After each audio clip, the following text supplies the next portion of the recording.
আরেকটি অমুসলিম সম্প্রদায় আমাদের যুবকদেরকে ধ্বংস করে দিচ্ছে, এটার নাম হিজবুত তাওহীদ। খুব গোমরা পথভ্রষ্ট একটা দল।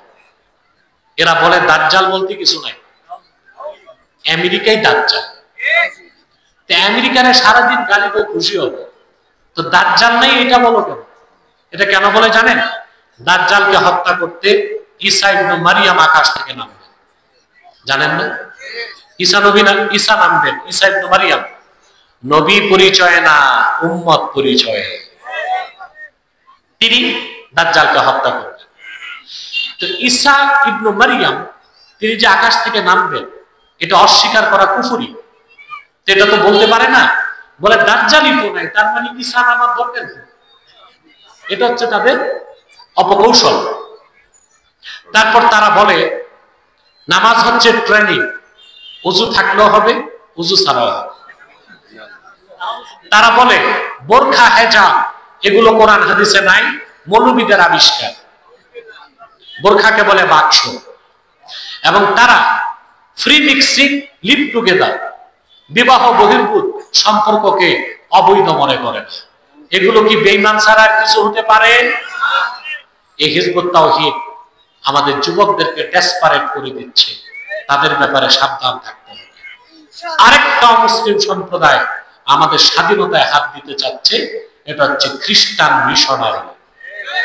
ইতিমধ্যেই তারা চাচ্ছে পার্বত্য চট্টগ্রামকে আলাদা করে একটা খ্রিস্টান রাষ্ট্র বানাবে। মেনে নিবেন? 16 বছর পাশের শত্রু রাষ্ট্রটি আমাদের ক্ষতি করার চেষ্টা করেছে। এদেশের সকল দলের মুসলমান ঐক্যবদ্ধ হয়ে রাজপথে নেমে ভারতীয় আধিপত্যবাদের মেরুদণ্ডকে ভেঙে দিয়েছে। তারপর দুঃখের সাথে দেখছি মার্কিন আগ্রাসন ধেয়ে আসছে। মেনে নিবেন? এটারও তো পিটানো যায়, এটারে কাছে যেটা এটারে পিটায় পাটায় ঠিক রাখা যায়। ভয় পাইছেন আমাদের? কথা বলে ওটা তো হিংস্র।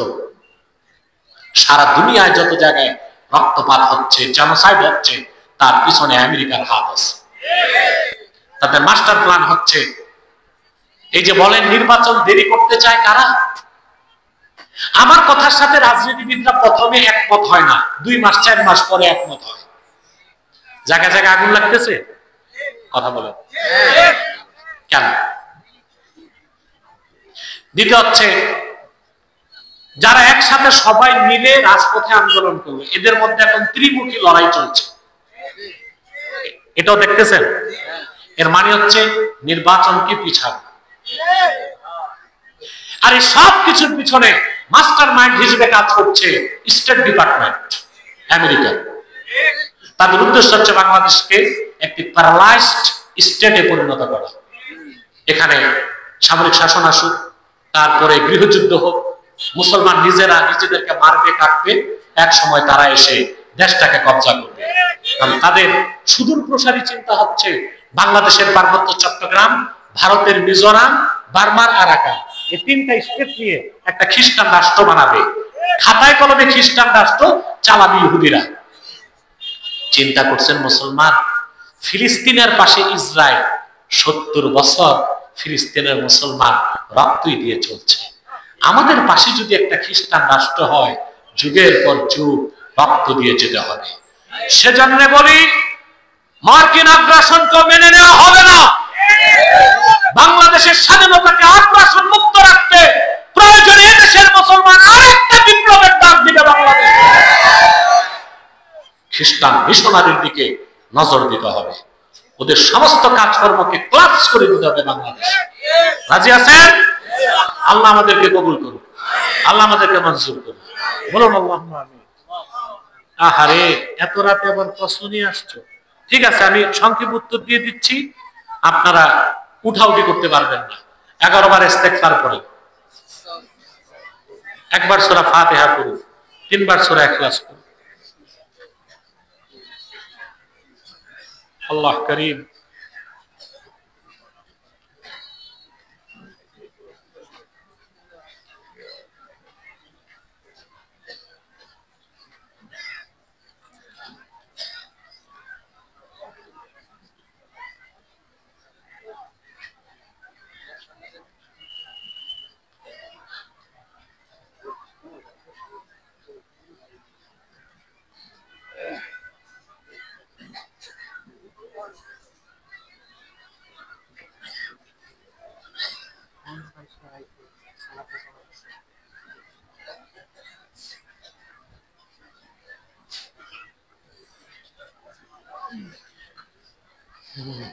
এক ভাই প্রশ্ন করেছেন, বিবাহে আপনাদের প্রশ্ন উত্তর লাগবে? বিবাহের কাবিননামা মূলে স্ত্রী যদি কাজী অফিসের মাধ্যমে স্বামীকে একতরফা তালাক দেয় তাহলে তালাক প্রযোজ্য হবে কিনা? নারীদেরকে তালাক দেবার কোনো অধিকার দেওয়া হয়নি। যদি বিবাহের সময় স্বামী স্ত্রীকে তালাক দেবার ক্ষমতা মিলকিয়াত দিয়ে দেয়, শর্ত পাওয়া গেলে স্ত্রী তখন তালাক তার পক্ষ থেকে দিতে পারবে। সেটা ওয়াকিলের উপস্থিতিতে ফাসাখ, নিকাহের বিবাহ বিচ্ছেদ করতে হবে।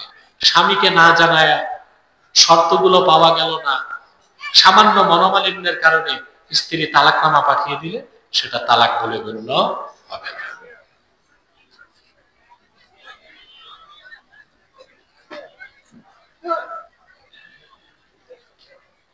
সূরা আহজাবের 56 নং আয়াতের ব্যাখ্যায় দরুদ সালামের কথা বলা হয়নি, বরং জিকিরের কথা বলা হয়েছে। এক বক্তা বলেছে, দেখুন দরুদ সালামের কথা তো কোরআন শরীফে এসেছে, ইয়া আইয়ুহাল্লাযীনা আমানু সাল্লু আলাইহি ওয়া সাল্লিমু তাসলিমা, পরিষ্কার। জিকিরের কথা তো আছেই কোরআনে, দরুদ সালামের কথা কি নাই? সুবহানাল্লাহ। হে ঈমানদারগণ, তোমরা আল্লাহর নবী নবীজি মুহাম্মদ সাল্লাল্লাহু আলাইহি ওয়াসাল্লামের খেদমতে দরুদ পাঠাও। ও সাল্লিমু তাসলিমা, একটু পার্থক্য আছে সালামের ক্ষেত্রে। সাল্লু সালাতান বলা হয়নি, কিন্তু সাল্লিমু তাসলিমা বলা হয়েছে। আর সালাম পাঠাও আদবের সাথে, বিনয়ের সাথে, ইখলাসের সাথে।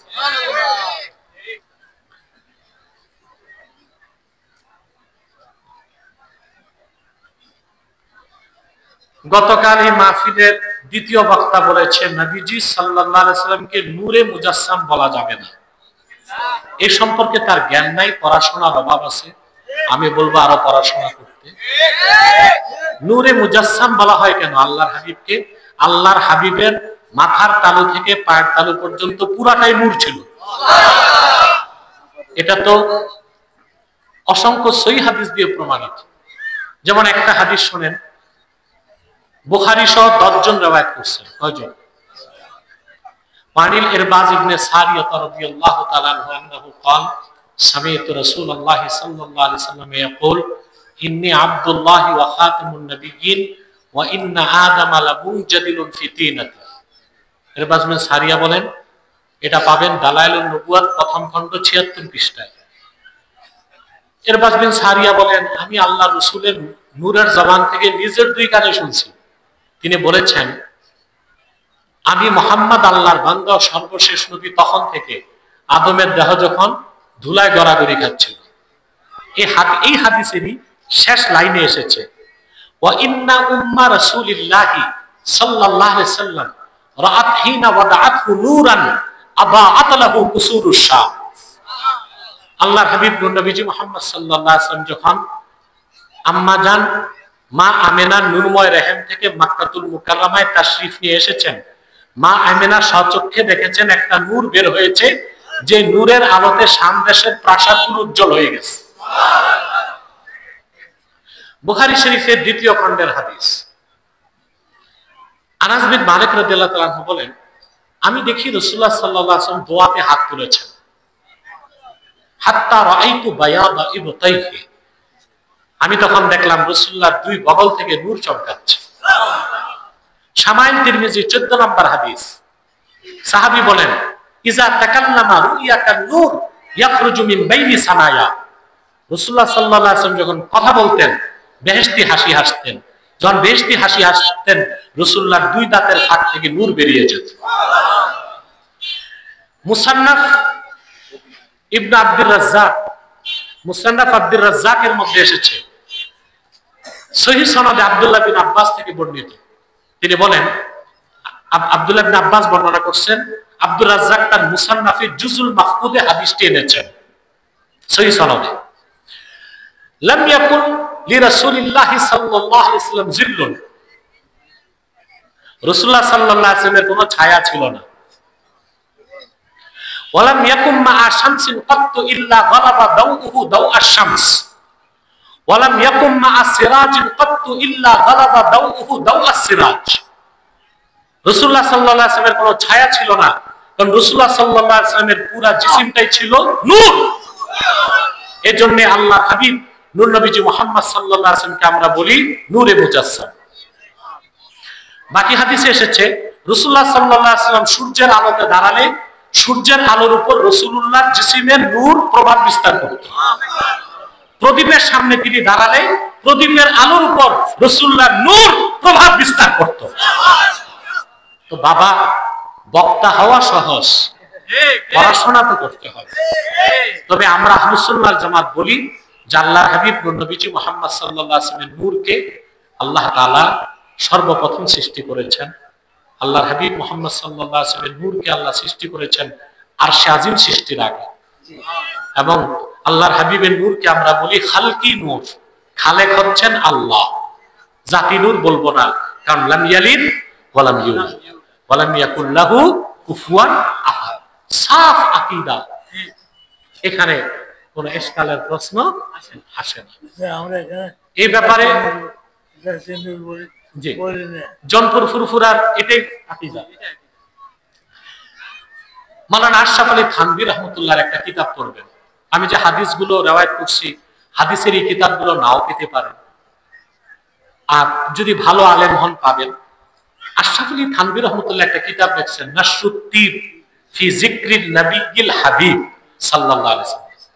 এখানে তিনি আল্লাহ রাসূলের নূরের পক্ষে অনেকগুলো হাদিস আনছেন। থানভী সাহেবের লেখা। তো তিনি কি কম বড় আলেম ছিলেন নাকি? কথা বলেন, থানভী সাহেব কত বড় আলেম ছিলেন? তো কত বড় হাকিমুল উম্মাত বলা হয় তাকে। তো এই লোক কিতাবে লিখে গেছেন। তো আমাদের জনপুর ফুরফুরার আকীদার সাথে থানভী সাহেবের আকীদা মিলছে কিনা? কথা বলে না। তো বক্তা কি বললো এটা শুনবেন কেন? তারপরে ইমাম গাজ্জালী রাহমাতুল্লাহ, শেখ আব্দুল কাদের জিলানী রাহমাতুল্লাহ, তারা প্রত্যেকেই রাসূলুল্লাহ সাল্লাল্লাহু আলাইহি ওয়াসাল্লামের নূরের ব্যাপারে নিজ নিজ কিতাবে আলোচনা করে গেছে। আল্লাহ আমাদেরকে হেদায়েত দান করুন।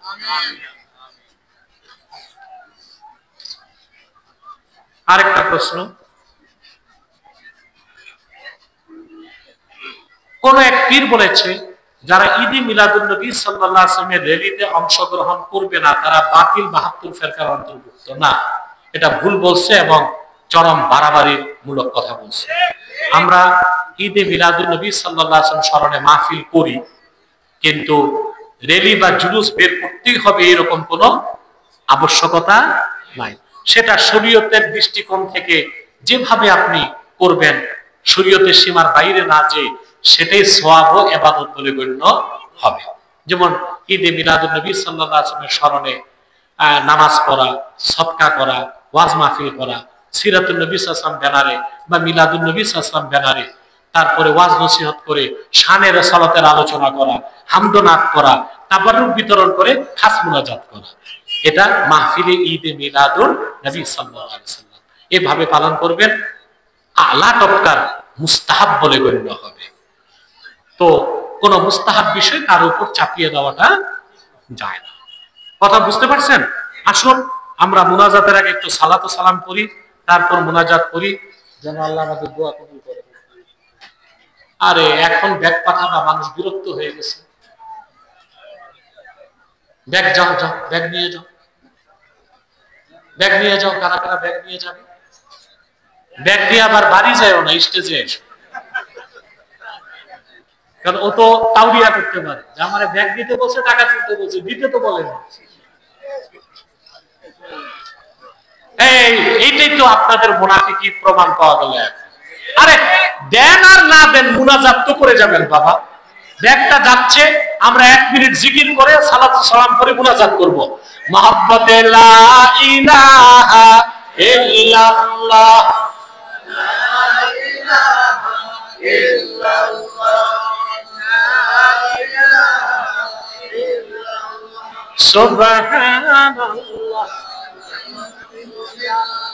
লা ইলাহা ইল্লাল্লাহ, সুবহানাল্লাহ,